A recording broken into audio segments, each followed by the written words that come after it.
আপনার গুগল ড্রাইভে তেমন কোনো ছবি স্টোরেজ করছেন না অথবা জিমেইলেও খুব বেশি পরিমাণে ছবি আদান প্রদান করছেন না, কিন্তু আপনার ইমেইল বা জিমেইল যখনই লগ ইন করছেন বা ব্যবহার করতে যাচ্ছেন তখন আপনার জিমেইলে এভাবে স্টোরেজ ইউএসডি বা স্টোরেজ ফুল দেখাচ্ছে। আপনি এই অবস্থায় আপনার এই জিমেইলকে স্টোরেজ ফ্রি করবেন কিভাবে, আজকের ভিডিওতে আমি আপনাদের সাথে এমনই তথ্য শেয়ার করব। ভিডিওটি কন্টিনিউ করবেন। আমরা কিভাবে আপনার জিমেইল ফ্রি করবেন বা স্টোরেজ ফাঁকা করবেন এটা A to Z আপনাদের সাথে শেয়ার করব। আমরা এজন্য আমাদের জিমেইলে প্রবেশ করব।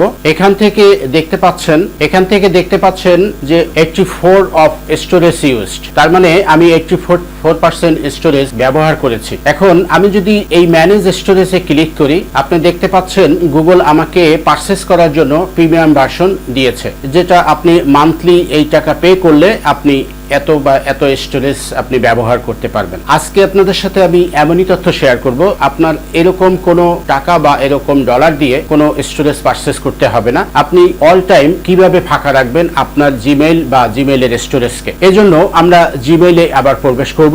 আমরা জিমেইলে প্রবেশ করার পর আমরা যে দুটি কাজ করতে হবে ইম্পর্টেন্ট, সেটি হচ্ছে যে আমাদের এই মোর অপশনে ক্লিক করে আমরা এখান থেকে টাস্টে, এখানে যে এই যে টাস্ক আছে, আমরা এই রিসাইকেল বিনের যে মেইলগুলো পার্মানেন্টলি আমরা ডিলিট করব। পার্মানেন্টলি ডিলিট করার জন্য আপনি এখান থেকে এই ইম্প্যাক্টিভ ট্রাস্টের নাওতে ক্লিক করবেন।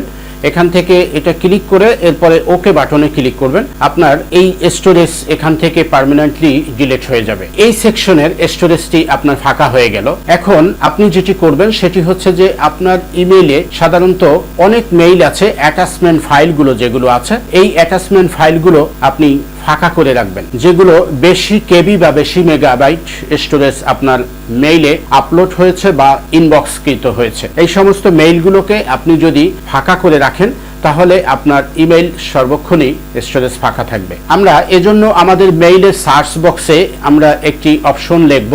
এখান থেকে আমরা হ্যাজ, এরপরে হচ্ছে কোলন দিব, ডবল কোলন, এই কোলন দিয়ে এরপরে অ্যাটাচমেন্ট লার্জেস্ট কোলন দিয়ে 10 MB, তার মানে হচ্ছে যে 10 মেগাবাইটের উপরে যে সমস্ত অ্যাটাচমেন্ট ফাইলগুলো আছে আমি এই ফাইলগুলোকে পার্মানেন্টলি ডিলিট করতে চাই। এজন্য এই অপশনটি লেখার পর আপনি এখান থেকে সার্চ বারে ক্লিক করবেন। দেখতে পাচ্ছেন আমার এখানে যে সমস্ত ছবিগুলো আছে যা 10 MBর উপরে, এই সমস্ত অ্যাটাচমেন্ট ফাইলগুলোকে আপনি ডিলিট করে আসতে পারেন। এগুলো এখান থেকে আইকনে ক্লিক করে আপনি বক্সগুলো টিক মার্ক দিয়ে আপনি এখান থেকে যেটা আপনার দরকার হবে না বা প্রয়োজন নেই, অনাকাঙ্ক্ষিত এই সমস্ত মেইলগুলো যা একবার ইউজ হয়ে গেছে, দ্বিতীয়বার আপনার আর কখনোই প্রয়োজন হবে না, আপনি এই সমস্ত ফাইলগুলোকে পার্মানেন্টলি ডিলিট করে দিতে পারেন। এভাবে ইনবক্সে বক্সগুলোকে টিক মার্ক দিয়ে আপনি এখান থেকে দেখছেন এই যে ডিলিটে ক্লিক করবেন। ডিলিটে ক্লিক করলে আপনার এই স্টোরেজটি ফাঁকা হয়ে যাবে। আপনার তখন আর এই